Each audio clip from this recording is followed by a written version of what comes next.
Amici YouTube, benvenuti e ben ritrovati sul canale Riparo Fai Te. In un precedente video abbiamo visto come verificare o testare un neon difettoso. In questo video invece vedremo come testare lo starter del neon in modo molto semplice, realizzando questo piccolo kit.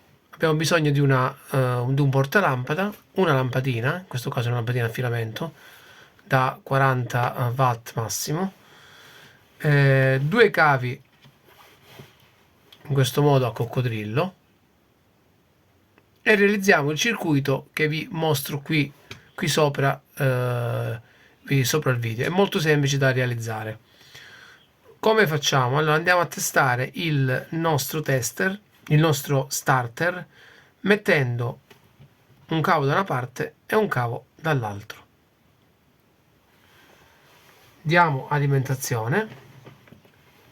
Se la lampadina lampeggia, significa che lo starter è in ottime condizioni.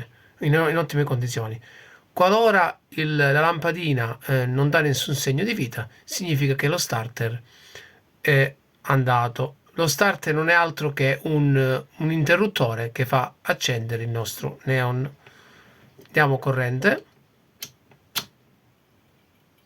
Ecco qui, in questo caso lo starter è in ottime condizioni.